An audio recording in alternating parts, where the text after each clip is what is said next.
Hello everyone, आज के इस वीडियो में हम एनसीईआरटी के फर्स्ट चैप्टर का जो एग्जाम्पल 1.9 है इसको डिस्कस करने वाले हैं। इससे पहले के भी जितने भी एग्जाम्पल्स हैं जो न्यूमेरिकल्स हैं एग्जाम्पल्स में, वो सभी पहले ही डिस्कस किया जा चुका है। उसका पूरा प्लेलिस्ट का लिंक जो है ऊपर आई बटन पे आपको मिल जाएगा, वहाँ पे आप जाके देख सकते हैं। तो इस वीडियो में हम एग्जाम्पल 1.9 को डिस्कस करेंगे। इसमें आपसे पूछा गया है 2 point charge Q1 and Q2 of magnitudes 10 to the power -8 coulombs and -10 to the power -8 coulomb respectively are placed 0.1 meter apart. Calculate the electric fields at point A, B and C as shown in figure. आपसे यहाँ पे कहा गया है कि question में दो charge हैं और दोनों चार्ज के मैग्नीट्यूड दिए गए हैं, दोनों सेम ही हैं, एक प्लस है और एक माइनस में है, जबकि जो ये वैल्यू है वो दोनों सेम है। और इन सबको रखा कहाँ गया है, 0.1 मीटर डिस्टेंस पे रखा गया है। आपको अलग अलग पॉइंट्स पे इलेक्ट्रिक फील्ड का वैल्यू फाइंड करना है। सबसे पहले आपको इलेक्ट्रिक फील्ड का वैल्यू ए, फिर बी और सी, मतलब इन तीनों पॉइंट पे इलेक्ट्रिक फील्ड का वैल्यू निकालना है। जैसा कि फिगर में दिया गया है, यहाँ पे एक ट्रायंगल है जिसमें ए पॉइंट यहाँ है, बी पॉइंट यहाँ है और सी पॉइंट यहाँ है। और ये जो ट्रायंगल है इसमें जो पॉजिटिव वाला चार्ज है वो यहाँ पे रखा गया है, निगेटिव चार्ज यहाँ पे है। और ये जो साइड्स दिया गया है ये है आपका 0.1 मीटर का, यहाँ से लेके यहाँ तक 0.1 मीटर, ये भी 0.1 मीटर, ये भी 0.1 मीटर। और ये जो बी पॉइंट है वो इस पॉजिटिव चार्ज से 0.05 मीटर के डिस्टेंस पे है। तो आपको हर पॉइंट पे, मतलब यहाँ जो पॉइंट ए है, यहाँ जो पॉइंट बी है और यहाँ जो पॉइंट सी है, इन तीनों पॉइंट पे बारी बारी से इलेक्ट्रिक फील्ड का वैल्यू पता करना है। इस क्वेश्चन को सॉल्व करने से पहले आपको इलेक्ट्रिक फील्ड कैसे निकालते हैं उसका तो फार्मूला मालूम ही होगा। ई का जो फार्मूला होता है वो होता है 1/4 पाई एप्सिलॉन नॉट Q/r²। मतलब यहाँ पे हमें ज़रूरत पड़ने वाला है एक चार्ज का और डिस्टेंस का। तो जितने भी यहाँ पे चार्ज हैं, जैसे यहाँ पे दो चार्ज है तो दोनों के लिए हमें बारी बारी से निकालना पड़ेगा, क्योंकि ये आपका इलेक्ट्रिक फील्ड या फिर इलेक्ट्रिक फील्ड इंटेंसिटी है, ये वेक्टर क्वांटिटी होता है। तो इसे सॉल्व करने के लिए हमें डायरेक्शन का इस्तेमाल करना पड़ेगा। इलेक्ट्रिक फील्ड का डायरेक्शन कैसे निकालते हैं वो समझ लीजिए। जैसे मान लीजिए हमारे पास कोई भी चार्ज है, मान लीजिए हमने ये पॉजिटिव चार्ज कंसिडर कर लिया और r डिस्टेंस पर कोई पॉइंट P है। यहाँ पर इलेक्ट्रिक फील्ड इंटेंसिटी का अगर डायरेक्शन निकालना हो तो जिस भी पॉइंट पे हम इलेक्ट्रिक फील्ड इंटेंसिटी के बारे में डिस्कस करते हैं उस पॉइंट पर अपने मन से हमेशा हम पॉजिटिव चार्ज कंसीडर करेंगे। यहाँ पॉजिटिव चार्ज है नहीं, यहाँ पे हम अपने मन से पॉजिटिव चार्ज कंसीडर करेंगे, ये चाहे पॉजिटिव हो चाहे निगेटिव हो। मान लीजिए अगर ये निगेटिव में भी होता तो भी जिस पॉइंट पे इलेक्ट्रिक फील्ड का वैल्यू निकालना है वहाँ हमेशा अपने मन से पॉजिटिव चार्ज लेना है। इलेक्ट्रिक फील्ड का जो डायरेक्शन है वो होता है in the direction of electric force. जिधर फोर्स का डायरेक्शन होगा उसी के डायरेक्शन में इलेक्ट्रिक फील्ड इंटेंसिटी भी मिलेगा। तो यहाँ पे पॉजिटिव चार्ज हम अपने मन से मानेंगे, यहाँ पे पॉजिटिव चार्ज है। और जब दो सेम नेचर के चार्ज होते हैं जैसे पॉजिटिव पॉजिटिव, तो इनके बीच में फोर्स ऑफ रिपल्सन एक्ट करेगा। मतलब ये जो है इधर फोर्स लगाएगा फोर्स ऑफ रिपल्सन के कारण, और जिधर फोर्स ऑफ रिपल्सन मिला मतलब जिधर फोर्स का डायरेक्शन आया वही डायरेक्शन हमारा इलेक्ट्रिक फील्ड इंटेंसिटी का भी होगा। तो इस पॉइंट पर इस प्लस क्यू चार्ज के कारण इलेक्ट्रिक फील्ड इंटेंसिटी का डायरेक्शन राइट साइड हो जाएगा। अगर यहाँ पे बात करें तो पॉइंट पे हमेशा अपने मन से आपको पॉजिटिव चार्ज ही लेना है। ये निगेटिव चार्ज है, ये पॉजिटिव ये निगेटिव, यहाँ पे फोर्स ऑफ अट्रैक्शन लगेगा तो यफ का जो डायरेक्शन होता वो इधर होता, और जिधर यफ का डायरेक्शन होगा वही डायरेक्शन ई का भी होगा। उम्मीद है कि आपको ये समझ में आ गया होगा। यहाँ पे एक बार प्लस चार्ज है और एक बार माइनस चार्ज है, तो बारी बारी से हर पॉइंट पे हम ऐसे ही सोचेंगे, उस पॉइंट पे हम पॉजिटिव चार्ज मान लेंगे और एक बार पॉजिटिव चार्ज के लिए और एक बार निगेटिव चार्ज के लिए ऐसे ही डायरेक्शन निकालेंगे। और जब E1 और E2, जैसे दो चार्ज है तो उनके लिए E1 E2 कंसीडर करके काम करेंगे। E1 और E2 जैसे आएगा जो उसका डायरेक्शन मिलेगा उसी का यूज करके हम इसका रिजल्टेंट लिखेंगे और वही हमारा फाइनल आंसर हो जाएगा। अलग अलग पॉइंट्स के लिए हमें ये ऐसा करना है बारी बारी से। इस क्वेश्चन को सॉल्व करने के लिए सबसे पहले जो जो इन्फॉर्मेशन क्वेश्चन में दिया गया है उसे हम लिखते हैं। तो यहाँ पे आप देख सकते हैं इट इज़ गिवन दैट, क्या दिया गया है तो Q1 और Q2 का वैल्यू क्वेश्चन में दिया गया था तो वही लिखा गया। मैग्नीट्यूड ऑफ Q1 10⁻⁸ कूलम और magnitude of Q2 -10⁻⁸ coulomb. Charge जो है वो आपका स्केलर क्वांटिटी होता है, और जब कोई भी क्वांटिटी स्केलर होती है तो उसे हम साइन के साथ यूज करते हैं, इसलिए भले हम मैग्नीट्यूड लिखा हो यहाँ पे माइनस साइन हमने लगा दिया। और क्वेश्चन में ये जो डिस्टेंस है यहाँ से लेके यहाँ तक, यहाँ से लेके यहाँ तक, यहाँ से लेके यहाँ तक, ये 0.1 मीटर दिया हुआ है। नाम जो है वो A, B और C बस इसी 3 पॉइंट का दिया है। तो हम एक काम करते हैं, अलग से इसको समझाने के लिए हमने यहाँ फिगर बना लिया। अब इस फिगर को अभी और अच्छे से एक्सप्लेन किया जाएगा, और सबका नॉमेनक्लेचर कर दिया पॉइंट का। ये A, B, C तो दिया हुआ था, यहाँ पे हमने D रख लिया और F रख लिया। अब इसके अकॉर्डिंग यहाँ से लेके यहाँ तक, यहाँ से लेके यहाँ तक और ये वाला डिस्टेंस, ये सब आपस में इक्वल होगा, जो आपका 0.1 मीटर होगा। यहाँ से लेके यहाँ तक ये जो 0.1 मीटर है, तो ये जब ट्रायंगल को यहाँ से हमने ये मीडियन ड्रॉ किया तो ये इसको इक्वल पार्ट में डिवाइड कर देगा। तो जितना ये होगा उतना ही ये होगा। 0.1 मीटर को जब आप 2 से डिवाइड करेंगे तो आपके पास आ जाएगा 0.05, 0.05, इसलिए यहाँ पे लिख दिया गया 0.05। तो ये जो DC है, FC है और DF है। DC मतलब यहाँ से लेके यहाँ तक, FC मतलब ये वाला डिस्टेंस, और DF मतलब ये वाला डिस्टेंस। ये सब डिस्टेंस कितना दिया गया है? 0.1 मीटर। अब बारी बारी से हम किसी एक पॉइंट पे लेकर काम करना शुरू करेंगे। तो सबसे पहले हम A का निकालते हैं, ऑर्डर से निकाल लेते हैं, A, B, C ऐसे। तो सबसे पहले हम निकालेंगे इस A पॉइंट पे इलेक्ट्रिक फील्ड इंटेंसिटी। तो A पॉइंट पे इलेक्ट्रिक फील्ड इंटेंसिटी होगा किसके किसके कारण? तो एक बार Q1 चार्ज के कारण निकालेंगे और एक बार Q2 चार्ज के कारण निकालेंगे। तो सबसे पहले यहाँ पे हम डायरेक्शन निकाल लेते हैं, उसके बाद मैग्नीट्यूड का जो फॉर्मूला है उसमें पुट कर देंगे। डायरेक्शन निकालने का जो अभी आपको तरीका सिखाया गया है, सबसे पहले अगर हम Q1 चार्ज को कंसीडर करें तो इस Q1 चार्ज के लिए इस पॉइंट पे हम E1 कंसीडर कर ले रहे हैं। जहाँ जहाँ Q1 होगा उसके लिए, चाहे हम जिस पॉइंट पे बात करें, हम electric field intensity E1 consider कर लेंगे, और जहाँ जहाँ Q2 होगा, जिस पॉइंट पे भी हम बात करेंगे उसके लिए electric field intensity E2 consider कर लेंगे। एक ही बार ये E1 E2 कंसीडर कर लिया जाएगा, वो हर बार वैसे हम यूज करेंगे अलग अलग पॉइंट्स के लिए।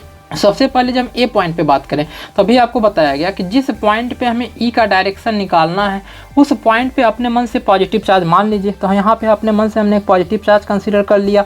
ये पॉजिटिव, क्योंकि Q1 आपका पॉजिटिव दिया गया था, ये पॉजिटिव और ये पॉजिटिव, दोनों के बीच में फोर्स ऑफ रिपल्सन लगेगा। तो इस डायरेक्शन में आएगा फोर्स, और जिस डायरेक्शन में फोर्स मिलता है उसी डायरेक्शन में इलेक्ट्रिक फील्ड इंटेंसिटी भी मिलेगा। तो E1 का डायरेक्शन ये मिल गया, ये Q1 के कारण E1 मिल गया। Q2 जो है वो निगेटिव चार्ज है, यहाँ पे हमें पॉजिटिव चार्ज अपने मन से मानना है। ये निगेटिव, ये पॉजिटिव, यहाँ लगेगा फोर्स ऑफ अट्रैक्शन, मतलब ये अपनी ही तरफ खींचेगा। तो इसी डायरेक्शन में आपका जहाँ E1 आया था उसी डायरेक्शन में फिर से E2 भी आ जाएगा, मतलब दोनों के दोनों सेम डायरेक्शन में आ जाएंगे। और जब दो वेक्टर एक ही डायरेक्शन में हो जाए तो उसका जो रिजल्टेंट बनेगा वो भी उसी डायरेक्शन में होगा, यानी कि जो इसका फाइनल रिजल्टेंट जब हम लिखेंगे उसको EA से हम डिनोट करेंगे तो वो भी इसी डायरेक्शन में आएगा। तो डायरेक्शन तो पता चल गया, रिजल्टेंट करना क्या है? तो दोनों को सीधे जोड़ देना है, क्योंकि दोनों एक डायरेक्शन में जा रहा है। अभी उसको फार्मूले से भी हम करके दिखाएंगे। तो अब यहाँ मैग्नीट्यूड का हम बात करते हैं। E का जो फार्मूला है 1/4 पाई एप्सिलॉन नॉट Q/r²। अब इस फार्मूले में हमें एक चार्ज का ज़रूरत है और डिस्टेंस का ज़रूरत है। तो जब यहाँ A पॉइंट के लिए बात करेंगे तो यहाँ पे आपका लिखा गया है, यहाँ देखिए, to find electric field at point A पे डिस्कस करने वाले हैं। सबसे पहले किस चार्ज के लिए डिस्कस कर रहे हैं?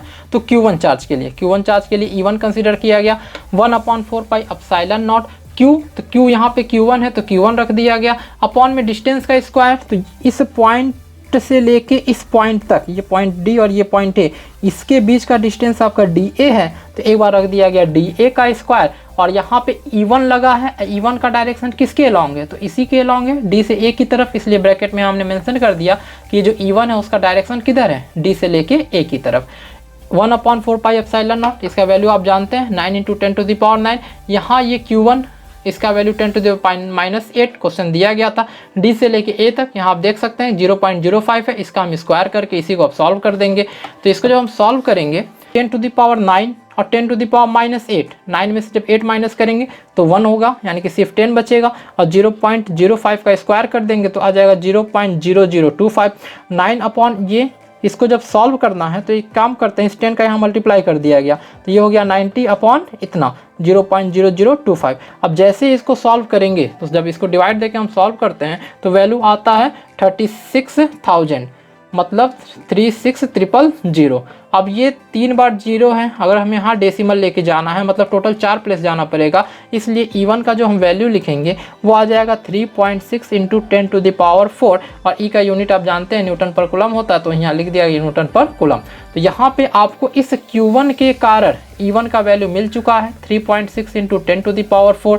हमें रिजल्टेंट चाहिए तो उसके लिए अभी E2 भी निकालना पड़ेगा। E2 है -Q के कारण, यानी कि यहाँ जो Q2 है वो निगेटिव है, इसके कारण निकालेंगे।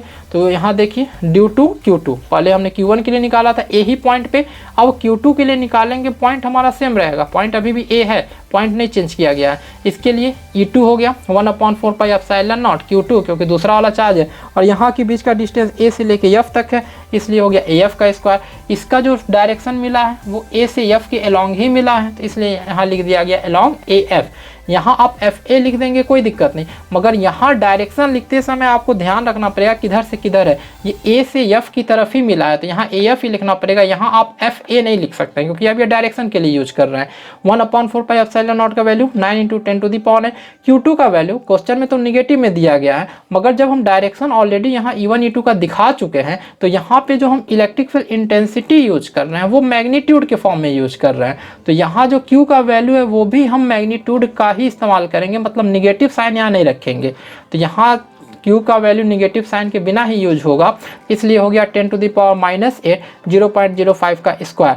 यहाँ पे जो आया था E1, ध्यान से देखिए, ये जो आपका E1 का वैल्यू आया है और यहाँ जो E2 आया है, दोनों सेम हो चुका है। और सेम होगा भी क्यों नहीं, क्योंकि चार्ज का मैग्नीट्यूड वही है और डिस्टेंस भी दोनों इक्वल है। जब मैग्नीट्यूड वही डिस्टेंस इक्वल तो सेम चीज़ आएगा ही, तो सब कुछ वही है। तो यहाँ इसको अब ऐसे दोबारा सॉल्व करने का कोई ज़रूरत नहीं, सीधे से हमने इसका आंसर लिख दिया 3.6 into 10⁴ Newton per coulomb. Exam में भी आप ऐसे कर सकते हैं, कोई दिक्कत है, क्योंकि जब दोनों सेम है तो फिर से अब इतना लिखने का कोई मतलब नहीं बनता है। E1 पता चल चुका, E2 पता चल चुका, अब हमें रिजल्टेंट निकालना है। ए पॉइंट पे रिजल्टेंट E कितना होगा तो उसको हम EA से कंसीडर करेंगे। दोनों सेम डायरेक्शन में हैं, और जब दोनों वेक्टर सेम डायरेक्शन में हैं E1 और E2, तो दोनों को सीधे से हम ऐड कर देंगे। तो यही हम काम कर रहे हैं। यहाँ पर देखिए रिजल्टेंट या फिर net electric field at point ए, अब चाहे रिजल्टेंट कहिए या नेट कहिए, EA से हमने इसको कंसीडर कर लिया है कितना, तो ये है आपका E1 प्लस E2। E1 का वैल्यू पता है, E2 का वैल्यू दोनों सेम आया था 3.6 10⁴ प्लस 3.6 10⁴, दोनों को ऐड कर दीजिए तो ये हो जाएगा 7.2 इंटू 10⁴। इस क्वेश्चन का जो एक आंसर हो गया, अलग अलग पॉइंट पे निकाला, तो उसमें जो फर्स्ट पॉइंट का आंसर हो गया वो हो गया 7.2 इंटू 10⁴ न्यूटन पर कूलम्स अलोंग AF। यहाँ पे डायरेक्शन भी बता दिया गया फाइनल कि जो रिजल्टेंट आएगा उसका डायरेक्शन किधर होगा, तो रिजल्टेंट का भी डायरेक्शन इधर ही है, तो इसलिए लिख दिया गया अलोंग AF, क्योंकि इसी पॉइंट पे था इसलिए इसी पॉइंट से इस्तेमाल करते हुए लिख दिए अलोंग AF। अब ये तो आपने यहाँ डायरेक्शन यूज किया, उसका यूज करके सीधे आपने बता दिया कि इधर है। अब कभी प्रॉब्लम होगा कि मान लीजिए कुछ इधर हो जाए डायरेक्शन या फिर इधर हो जाए और सेम डायरेक्शन ना हो, कुछ वैसा हो जाए, तो उसके लिए आप जानते हैं कि हम सीधे से रिजल्टेंट वेक्टर का फार्मूला इस्तेमाल करते हैं। तो चाहे आप तो ये सीधे पता करके देख सकते हैं तो भी ये आएगा, अगर नहीं आपको फार्मूले से ही करना है तो वो भी यहाँ अलग से आपको दिखा दिया गया। अब एग्जाम में कोई एक ही यूज करना है, या तो आप ये दिखाइए या तो ये वाला दिखाइए। यहाँ दिखा दिया गया क्योंकि E1 और E2 दोनों सेम डायरेक्शन में थे, E1 भी जिधर है उसी डायरेक्शन में E2 है, और जब दो वेक्टर सेम डायरेक्शन में होते हैं तो उनके बीच का एंगल 0 डिग्री होता है, मतलब यहाँ थीटा आपका 0 है। वही बताया गया क्यों, क्योंकि E1 और E2 जो है वो सेम डायरेक्शन में है। रिजल्टेंट वेक्टर का जो फॉर्मूला है वो है अंडर रूट में फर्स्ट वेक्टर का स्क्वायर प्लस सेकेंड वेक्टर का square plus 2 first vector second vector into cos theta. तो वहीं यहाँ रखा गया E1 का स्क्वायर E2 का स्क्वायर 2 E1 E2 और कॉस थीटा, थीटा का वैल्यू 0 है, कॉस 0 का वैल्यू जो है वो 1 होता है, तो इसकी जगह 1 हो जाएगा। तो यहाँ पे देखिए बनेगा क्या, A square plus B square plus 2AB, जैसे यहाँ आया है E1 square E2 square plus 2 E1 E2, तो ये A प्लस B के होल स्क्वायर के फॉर्मूले पे आ गया, क्योंकि cos 0 तो 1 हो जाएगा, तो इसको आप हटा दीजिए, तो ये A प्लस B के होल स्क्वायर पे आ गया, इसलिए यहाँ बन गया E1 प्लस E2 का whole square. E1 plus E2 का होल स्क्वायर, अंडर रूट में होल स्क्वायर है तो रूट से बाहर निकाल लेंगे तो आ जाएगा E1 प्लस E2। वही चीज़ है जो वहाँ आपने डायरेक्शन देख के सीधे कर दिया फिगर का यूज करके, वो आप जब इसको इस फॉर्मूले से सॉल्व करते तो भी वही आता, E1 प्लस E2 ही मिला जो आपने फिगर देख के किया था। तो यहाँ पे आप net electric field at point ए निकाल चुके हैं। अब सेम ऐसा ही प्रोसेस करना है जो पॉइंट बी है उसके लिए भी, और जो पॉइंट आपका सी होगा उसके लिए भी। बी पॉइंट देख लीजिए, क्योंकि इसके लिए हम छोटा सा एक अलग से फिगर बना के आपको समझाएंगे। अब हमें बी पॉइंट पर डिस्कस करना है, तो बी पॉइंट के लिए देखिए यहाँ जो ये एक लाइन आपको दिख रहा है उसी का बस सीधे फिगर में इस्तेमाल करेंगे।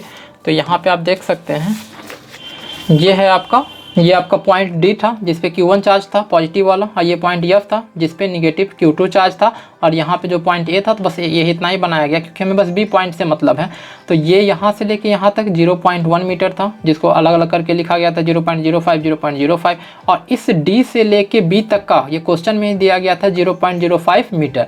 तो यहाँ पर फिर से वही एक बार इसके लिए E1 और एक बार इसके लिए E2, तो फिर से ज़रूरत पड़ेगा हमें डायरेक्शन का। तो डायरेक्शन निकालेंगे कैसे, जो तरीका आपको सिखाया गया कि इस पॉइंट पे अपने मन से पॉजिटिव चार्ज कंसीडर कर लीजिए, ये भी पॉजिटिव ये भी पॉजिटिव, पॉजिटिव पॉजिटिव के बीच में लगेगा रिपल्सन, रिपल्सन का मतलब इधर जाएगा लेफ्ट साइड में, इसलिए E1 का डायरेक्शन जो हो गया वो हो गया टुवर्ड्स लेफ्ट डायरेक्शन में जा रहा है।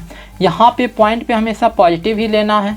ये जो Q2 है वो निगेटिव है, ये पॉजिटिव हो गया ये निगेटिव हो गया, तो यहाँ लगेगा फोर्स ऑफ अट्रैक्शन। अट्रैक्शन का मतलब ये राइट साइड में जाएगा, इसी साइड में आएगा, इसलिए E2 का डायरेक्शन इधर हो गया। अब E1 इधर हो गया E2 इधर हो गया। अब यहाँ रिजल्टेंट सोचना पड़ेगा कि एक इधर का रहा जाने को एक इधर का रहा जाने को, तो आखिर रिजल्टेंट किधर जाएगा, तो रिजल्टेंट उधर जाएगा जो ज़्यादा ताकतवर होगा, मतलब जिसका वैल्यू ज़्यादा होगा रिजल्टेंट उधर होगा। तो अभी उसके लिए हमें ज़रूरत पड़ेगा मैग्नीट्यूड का, तो मैग्नीट्यूड देख लेते हैं। यहाँ लिखा गया to find electric field at point B, P पे हम इलेक्ट्रिक फील्ड निकालने जा रहे हैं। तो सबसे पहले निकालेंगे Q1 के कारण। Q1 के लिए E1 है तो E1 का formula 1/4 pi epsilon not Q1 upon distance का स्क्वायर। ये B पॉइंट है, Q1 यहाँ है, मतलब यहाँ से लेके यहाँ तक का डिस्टेंस dB का स्क्वायर। 1/4 पाई एप्सिलॉन नॉट का वैल्यू 9 × 10⁻⁹, Q1 का वैल्यू 10⁻⁻8, और D से लेके B तक, यहाँ से लेके यहाँ तक जो है वो आपका 0.05 ही है क्योंकि ये क्वेश्चन में दिया हुआ था। तो इसी को आपको सॉल्व करना है। तो फिर से देखिए 9 × 10⁻9 10⁻⁻8 0.05, जो इससे पहले आपने सॉल्व किया था फिर वैसा ही आ गया। तो जब फिर से वैसा आया तो फिर से हम इसका आंसर सीधे लिख देंगे 3.6 × 10⁻⁴ न्यूटन पर कूलम। इसलिए यहाँ पे सीधे लिख दिया गया 3.6 × 10⁻⁴ Newton per coulomb. Direction E1 का किधर है, तो डायरेक्शन का लेफ्ट साइड में जा रहा है, तो लेफ्ट साइड के लिए हमने यहाँ पे इस्तेमाल कर दिया D से लेके B की तरफ, क्योंकि D से B की तरफ जाएंगे तो E1 के डायरेक्शन में चले जाएंगे, इसलिए अलोंग DB डायरेक्शन भी बता दिया यहाँ पर। अब ज़रूरी नहीं है कि आप डायरेक्शन बताइए क्योंकि फिगर में तो ऑलरेडी दिखा चुके हैं, मगर एग्जाम में आप जितना अच्छा रिप्रेजेंट करेंगे उतना अच्छा रहेगा और उतना जल्दी पूरा का पूरा मार्क्स मिलेगा, क्योंकि जितना ज़्यादा अच्छा आप लिखते हैं मार्क्स भी उतना अच्छा ही मिलता है। न्यूमेरिकल में वैसे भी फुल मार्क्स मिल जाता है, तो अपना रिप्रेजेंटेशन काफ़ी अच्छा रखना चाहिए। अब निकालेंगे इसी बी पॉइंट पे दूसरे चार्ज Q2 के कारण। Q2 के लिए हमारे पास E2 है 1/4 पाई एप्सिलॉन नॉट Q2। अब E2 मतलब यहाँ से हमें देखना पड़ेगा इससे, तो यहाँ से लेके इस पॉइंट तक का डिस्टेंस चाहिए, F से लेके B तक का डिस्टेंस, इसलिए लिख दिया गया BF का स्क्वायर। ये पूरा डिस्टेंस होगा कितना, तो यहाँ से लेके यहाँ तक 0.1 है और यहाँ से लेके यहाँ तक 0.05 है, मतलब इन दोनों को ऐड करना पड़ेगा। 0.1 में 0.05 को ऐड कर देंगे तो आ जाएगा 0.15। तो इसलिए जब B से लेके F तक का पूरा वैल्यू पुट करेंगे तो आ जाएगा 0.15 का स्क्वायर। बाकी वैसे ही रखा है 1/4 पाई एप्सिलॉन नॉट। ई का हम मैग्नीट्यूड के टर्म में काम करा रहे, इसलिए Q2 का तो माइनस साइन यूज होगा नहीं, सीधे ये वैल्यू यूज हो जाएगा। और जब इसको आप सॉल्व करेंगे तो इसको सॉल्व करने पर आता है 4 × 10⁻3। आज इसको अगर 10⁻4 के ऑर्डर में बनाया जाए तो आंसर हमारा आ जाएगा 0.4 × 10⁻4 न्यूटन पर कूलम।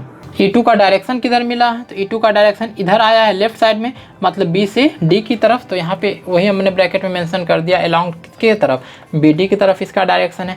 E1 मिल गया E2 मिल गया। अब हमें चाहिए रिजल्टेंट होगा क्या, तो उसके लिए जो E का फॉर्मूला है, या तो आप ये थीटा वाला कहानी इस्तेमाल कर लीजिए तो इसको अभी समझाया जाएगा। जो यहाँ जो फिगर देख के हम निकालेंगे ई का जो फॉर्मूला होता है वो होता है 1/4 pi epsilon not Q upon distance का स्क्वायर, मतलब R का स्क्वायर।